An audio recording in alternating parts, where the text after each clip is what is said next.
Selfish rationalization. It's a good Yeah. way to put it.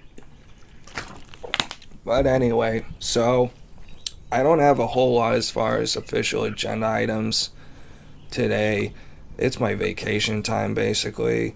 I've just been fucking kicking back and what the fuck ever. So, Okay, although we did touch on a couple things that are worth, thinking about, we talked a little bit about, the holding of the breath, and the benefits to that.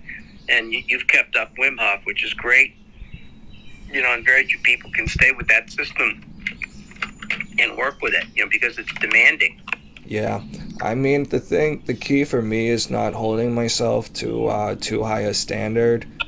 Like last night I didn't feel like taking a cold shower, so I just took like a, you know, 30-second cool one basically. You modified the procedure. Yeah, so sometimes every now and then I'll go like a little psycho and see how cold I can get it, but I don't do that shit every day, and sometimes I don't have time to do that shit like, Right. for extended periods every day. So I'm just trying to get in at least it's like if I go to the gym and walk at least 5 minutes and just do that every day, a lot of times I'll do a lot more, so I'll be good. Mm-hmm. Do you when you say go to the gym, when you're out there, where do you go? Well, I've when I say gym, I'm mainly been just in at the hotel. Okay. You know, Treadmill. treadmills. They got weight racks. Those I don't know what you call them, like those pulley machine things, Oh yeah. where you can Okay. hook different things to it and adjust the height, and pretty decent chin up bar, and a adjustable like chair, bench, whatever thing. So they only have like weights up to 50, but it's a I'll say it's a lot better than what I got at this house Okay. for sure.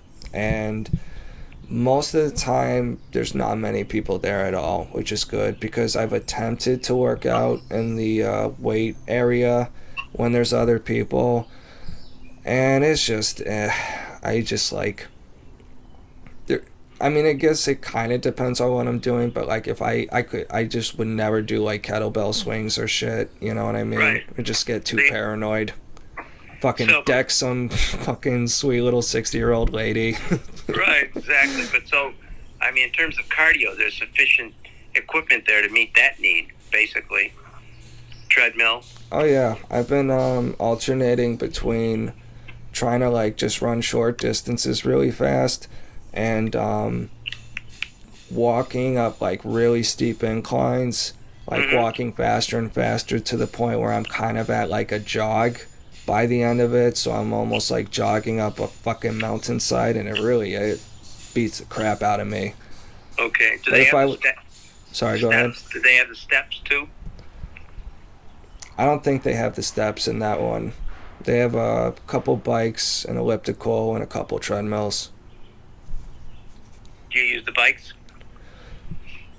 Occasionally, but treadmill way more. Okay. And they have ellipticals. Well, they've got a fair amount of stuff for a hotel workout room. Yeah, so I'll take it, for Yeah. sure.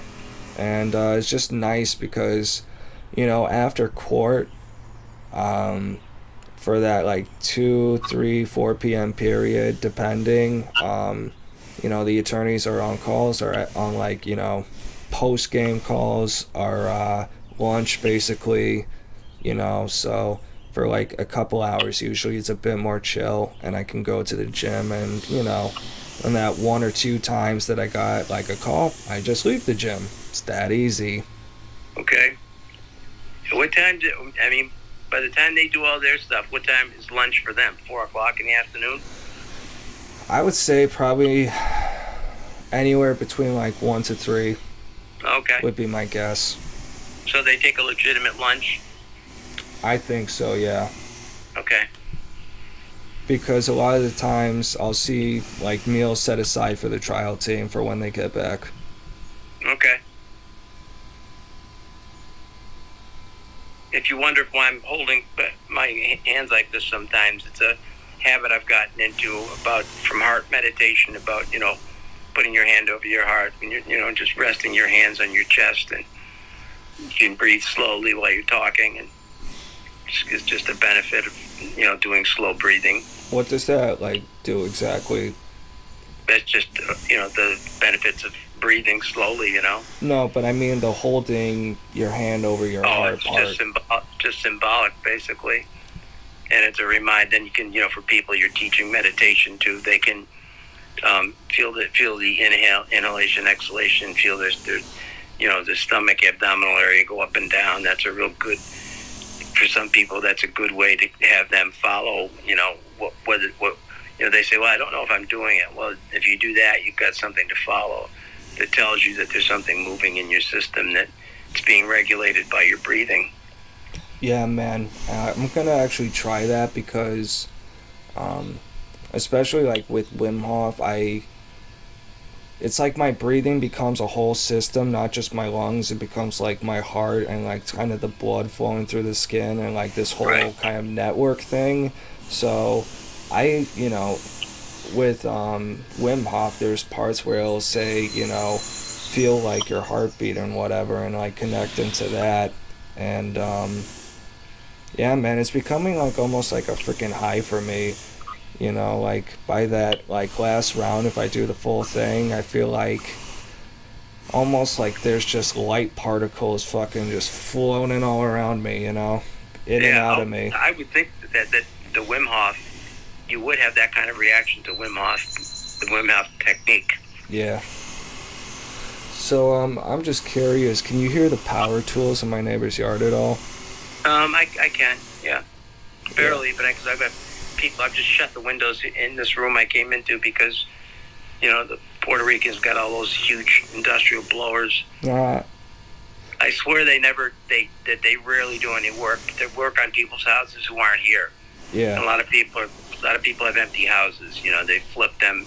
Now they're just empty, waiting to be sold, or they tried to rent them out, but the neighborhood people caught on, and the local counselors right next door to me, so people were getting pissed off that there was movement. What do they call that when people, you rent your house out, to someone? Not Airbnb, it's got another title. Oh, you mean when, are you talking about a sublet? Well, like a sublet, yeah. But with these people kick it up a notch. They basically buy a house and let people come in and they rent it to them, but it's kind of off the boards because the people are like the homeowners, but they're not paying any taxes. Mm-hmm. And they're not on the deeds, so they're getting away with that. And, a lot of people were catching on to it. Happens in really nice neighborhoods for the most part. Interesting. Yeah. Yeah. So, to be honest, bro, I'm honest. Mm-hmm. I'm kind of considering pausing the recording, keep talking to you for a couple minutes, and then move inside to resume, because there's something we had started off with right before hitting record where you talked about how, the conspiracies of has China just basically taken over our government and trying to wipe out as many Americans as possible. I think that's a fun topic, among other things, if you want to get into that soon. Sure. All right, I'm going to just hit stop on this right now, because that fucking power tool is driving me crazy, and I know, if you can hear it, the mic is probably on fire with it right now.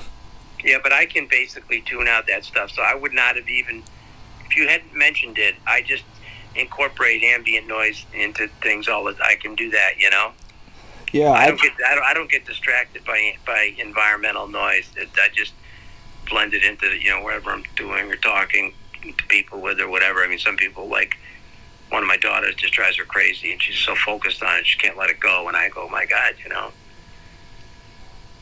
just chill out. Yeah, I just tune it out. No, I'm not that distracted by it, but I know as far as podcasting, it makes for, I mean, it depends on the sound, but for power tools and construction and shit, it sounds pretty awful. Yeah, okay. Just based on my experience, so I'm going to cut the tape real quick.